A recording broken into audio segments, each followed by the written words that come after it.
할렐루야. 사랑과 은혜가 충만하신 아버지 은혜를 감사합니다. 오늘도 세계 선교 아버지 하나님 방송을 통해서 이 복음이 증거되어질 때에 성령 하나님께서 이 방송을 보는 모든 한 사람 한 사람 가운데 역사하여 주시길 원합니다. 하나님의 말씀은 살아있기에 아버지 하나님이여 실제가 되게 도와주시옵소서. 말씀을 선포할 때 말씀을 듣는 각인의 모든 심령들이 아버지 하나님 살아있는 말씀을 통해 회복되어지고 살아나는 역사가 일어나도록 성령님 역사하여 주시옵소서. 부족한 종 십자가에 대해 감춰주시고 살아있는 생명의 말씀을 종의 입술에 넣어주셔서 하나님의 말씀만 바르게 되어나고 선포할 수 있도록 성령님 이 시간 주장하여 주시옵소서. 감사하며 예수님 이름으로 기도드렸습니다. 아멘. 하나님의 말씀은 요한복음 2장 1절부터 11절까지 제가 봉독해 올리겠습니다. 사흘 되던 날에 갈릴리 가나에 혼인이 있어 예수의 어머니도 거기 계시고 예수와 그 제자들도 혼인의 청함을 받았더니 포도주가 모자란지라 예수의 어머니가 예수에게 이르되 저에게 포도주가 없다 하니 예수께서 가라사대 여자여 나와 무슨 상관이 있나이까 내 때가 아직 이르지 못하였나이다. 그 어머니가 하인들에게 이르되 너에게 무슨 말씀을 하시든지 그대로 하라 하니라. 거기 유대인의 결례를 따라 두세 통 뜨는 돌 항아리 6이 놓였는지라. 예수께서 저에게 이르시되 항아리에 물을 채우라 하신즉 아구까지 채우니 이제는 떠서 연회장에게 갖다 주라 하심에 갖다 주었더니 연회장은 물로 된 포도주를 맛보고 어디서 났는지 알지 못하되 물 떠온 하인들은 알더라. 연회장이 신랑을 불러 말하되 사람마다 먼저 좋은 포도주를 내고 취한 후에 낮은 것을 내거늘 그대는 지금까지 좋은 포도주를 두었도다 하니라. 예수께서 이 처음 표적을 갈릴리 가나에서 행하여 그 영광을 나타내심에 제자들이 그를 믿으니라. 아멘. 오늘은 이 말씀을 가지고 누가 기적의 주인공인가 라는 제목을 가지고 방송을 보시는 여러분들과 모든 사역자 성도님들 모두 함께 당신들에게 주시는 말씀으로 받기를 원합니다. 오늘 여기 포도주 사건이 나오지요. 예수님께서 사역을 시작하실 때에 첫 번째 행하신 표적입니다. 포도주는 무엇을 상징합니까? 포도주는 기쁨을 상징하죠. 이 유대 특히 이때 당시의 잔치집에 포도주는 꼭 필요한 것이죠. 그렇죠? 그런데 포도주가 떨어지면 대망신을 당한 사건이 생겼습니다. 여러분, 우리가 예수 그리스도를 영접하고 그리스도 예수 안에 살아가는 과정 속에서 우리의 삶 속에서는 포도주가 떨어지지 않습니까? 여러분, 우리가 이 땅을 살아가는 동안은 공중원세 잡은 악한 영들이 이 세상을 주관하고 있기 때문에 우리가 신앙생활을 하다 보면은 나 자신도 모르게 마음의 기쁨을 잃어버릴 때가 참 많습니다. 이 오늘 여기에 예수님의 어머니도 가나 혼인잔치집에 계셨고 또한 예수님도 제자들도 초청을 받았습니다. 이것을 바라볼 때 아마 예수님과 함께 어떤 이제 인척관계가 있지 않은가 라고 생각도 되어집니다. 그런데 마침 포도주가 모자랐습니다. 그럴 때 예수의 어머니께서 예수에게 말씀합니다. 이 집에 포도주가 없다 라고 말합니다. 그럴 때 예수님이 여자여 나와 무슨 상관이 있나이까. 이것은 예수님의 어머니를 책망하는 말이 아니라 내 때가 아직 이르지 않았다 라고 말을 합니다. 여자라면 우리의 용어로는 참 버릇없어 보이지만 절대 그런 것이 아니라 여자의 존칭이라는 굉장히 높여주는 존칭이 옵니다. 그럼에도 불구하고 예수님 어머니는 그 말에 실망하지 않고 하인들에게 말씀을 합니다. 예수님에게 얘기 들은 거 아니죠? 여자여, 내 때가 아직 되지 않았다. 이 집에 포도주 떨어진 사건하고 나하고 무슨 상관이 있느냐? 그렇게 말씀을 하십니다. 그럼에도 불구하고 예수의 어머니께서는 하인들에게 명령을 합니다. 뭐라고요? 너희에게 무슨 말씀을 하시든지 그대로 하라. 무슨 말씀을 하시든지 그대로 하라. 이 예수의 어머니, 육신의 어머니는 예수님이 메시아인 것을 이때 알게 되었습니다. 그렇기 때문에 예수님이 하신 말씀에 불구하고 예수님 당신이 메시아이기 때문에 공생애를 처음 시작하는 기적을 여기서 베풀어서 당신을 나타낼 때라는 것을 마리아는 알게 됐습니다. 그래서 하인들을 불러서 이제 말을 합니다. 무슨 말씀을 하시든지. 그럴 때에 이제 하인들에게 이렇게 말을 합니다. 예수께서 저희에게 이르시되, 누구에게? 하인들에게 항아리에 물을 채우라 말씀하십니다. 마리아의 믿음을 보시고 당신의 때에 이제 이 공생애를 시작하시는 첫 번째로 당신을 드러내기 위한 말씀의 선포입니다. 물을 채우라 하니까 이 하인들은 어떻게 해요? 아구까지 채웠어요. 아구까지. 여러분, 이것은 우리가 받아들이기 힘든 얘기입니다. 왠지 아십니까? 지금 포도주를 찾았지 물을 채우라 한 얘기가 아니에요. 그래요, 안 그래요?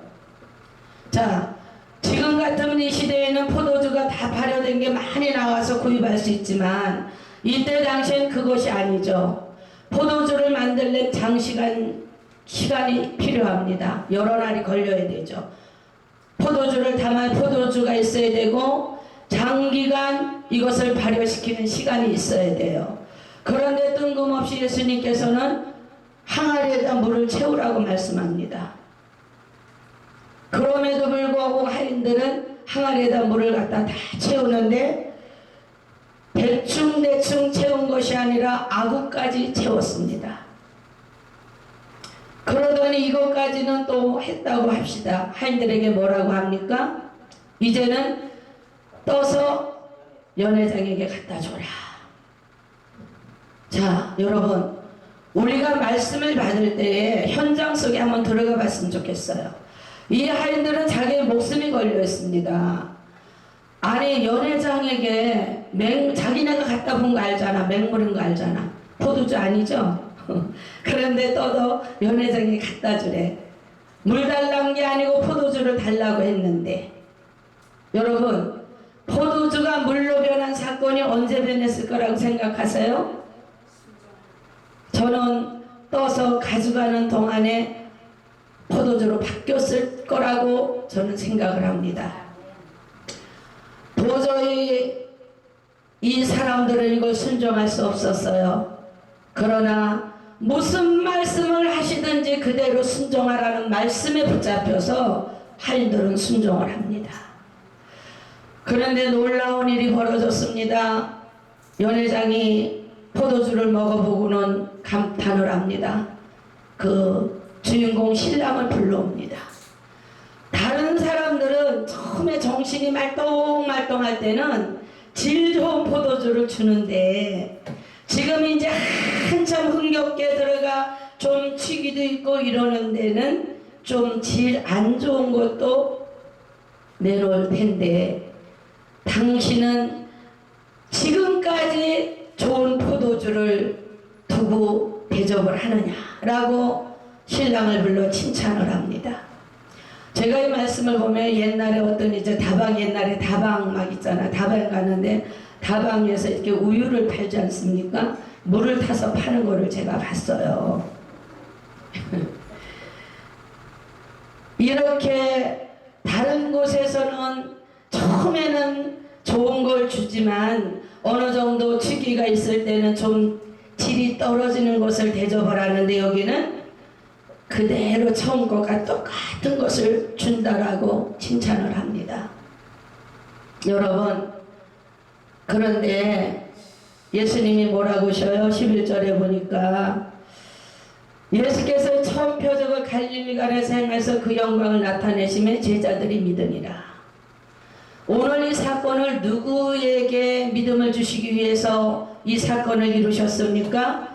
제자들에게 믿음을 심어주시기 위해서 이 사건을 하나님께서 이루셨습니다. 공생의 첫 시간에. 여러분, 우리가 여러분들 모두 다 초심이 있었을 것입니다. 기쁨이 있었을 것입니다. 그래서 사역자도 됐을 것이고 장로도 권사도 직임을 받고 신앙생활하고 살아갈 것입니다. 그런데 언젠가부터 그 기쁨을 상실하지 않으셨습니까? 문제 앞에서 눌려서 고통받지 않습니까? 길들여진 종교생활을 하고 있지는 않습니까? 여러분, 우리 믿는 사람들은 종교의 옷을 벗어버려야 됩니다. 우리 신앙생활하는 사람들은 이 내면 깊은 곳으로부터 기쁨이 솟아올라야 됩니다. 기쁨은 우리 육체에서 생산되어지는 것이 아닙니다. 요즘 이 시대에 많은 사람들이 어떻게 해요? 웃음 치료라는 것도 많이 유행하고 있는 것으로 제가 알고 있습니다. 아무리 웃음을 만들어내고 아무리 낄낄거리고 우리가 웃는 연습을 한다 할지라도 내 내면 속에서 기쁨이 솟아오르지 아니한다면 나는 종교 생활하고 있습니다. 여러분, 저와 여러분이 만물의 마지막 때에 기쁨이 회복되어지기를 예수의 이름으로 축원합니다. 기쁨 없이 신앙생활하다 보면은 무거운 짐이 됩니다. 무거운 짐으로 나를 짓눌러 버립니다. 여러분, 시편 104편의 15절에 보면 그렇게 말씀합니다. 사람의 마음을 기쁘게 하는 포도주와 사람의 마음을 윤택하게 하는 기름과 사람의 마음을 힘있게 하는 양식을 주셨다. 시편 104편 15절에 보면 그렇게 말씀합니다. 여러분, 여기 보면은 단어가 딸려서 세 부류로 나오는데 이제 마음으로부터 기쁨이 회복되어져야 됩니다. 마음으로부터 기쁨이 회복되어지기를 주의 이름으로 축원합니다. 어떻게 마음으로부터 기쁨이 회복되어집니까? 여러분들, 우리가 이 말씀을 듣는 것은 실제입니다. 죽은 말씀이 아닙니다. 하나님의 말씀에 엎드려서 왜 내가 어디에서 떨어졌는가를 하나님 앞에 각성해야 됩니다. 여러분, 우리 믿음이 희석되어 버리고 우리가 문제 앞에 눌려버리면 하나님 주시는 기쁨이 빼앗기게 됩니다. 요한복음 12장 11절에도 예수님께서 뭐라고 말씀합니까? 너희에게 내가 이것을 이루는 것은 내 기쁨이 너희 안에 있어서 내 기쁨이 충만하게 하려 함이라. 아멘. 우리 안에는 기쁨이 충만해야 돼요. 여기 지금 하인들이 어떻게 해요? 물을 아구까지 채웠죠. 아구까지 채웠을 때에 이 하인들은 기적의 주인공이 되었습니다. 여러분, 빌립보서 4장 4절에는 뭐라고 그래요? 사도 바울이 이건 옥중서신이죠. 빌립보 교회에 있는 밖에 있는 사람들에게 옥에 갇혀있는 베드로가 뭐라고 해요? 내가 너에게 말하노니 항상 기뻐하라. 내가 또 다시 말하노니 기뻐하라. 아멘. 바울은 옥에 갇혀있는 신세입니다. 그런데 외부에 있는 사람, 자유롭게 행동하는 사람들에게 기뻐하라. 내가 다시 말하노니 기뻐하라 라고 말합니다. 여러분, 우리가 신앙생활하는 것은 기쁨 그 자체입니다. 예수님이 이런 말씀하셨죠. 누가복음 10장에 17절에 보면 이렇게 말합니다. 70인이 이제 전도하러 나갔습니다. 그래가지고 전도할 때에 귀신들이 하늘에서 뚝뚝뚝뚝 떨어지는 걸 보았습니다. 예수님 앞에 달려왔습니다. 예수님, 귀신들이 막 하늘에서 떨어지며 항복하더이다 하니까 예수님 뭐라 그래요? 귀신들이 너에게 항복하는 것을 인하여서 너희가 기뻐하지 말고 너희 이름이 하늘에 기록된 것으로 인하여서 기뻐하라고 말씀합니다. 여러분, 이 땅에서 어려움을 겪고 있습니까? 고통스럽습니까? 여러분들의 이름이 하늘나라에 기록되어 있다면 그것을 하십시오. 평생 죽을 때까지 그거 하나만 해도 우리가 기쁨을 다 쓰지 못하고 갑니다. 저는 여러분요, 땅바닥에 나는 사건이 있었습니다. 오갈 데가 없었습니다. 내 손에는 자식 둘밖에 없었습니다. 그런데 이 안에 있는 기쁨을 아무도 뺏어갈 수가 없었습니다. 왜요? 제가 어린아이들한테 이렇게 말했습니다. 우리가 정말 이 땅에 살아갈 때 모든 걸 다 이거보다 더 뺏긴다 할지라도 예수 그리스도 이름을 믿고 우리 이름을 생명책에 기록해 주신 그거 한 가지만 해도 우리는 평생 감사하고 기뻐하고 남는다라고 어린아이들에게 말한 적이 있었습니다. 여러분, 저와 여러분의 기쁨을 예수 이름으로 회복하길 원합니다. 이렇게 여기 뭐라 그래요? 오늘 여기 기적의 주인공은 누구라고요? 하인들이에요.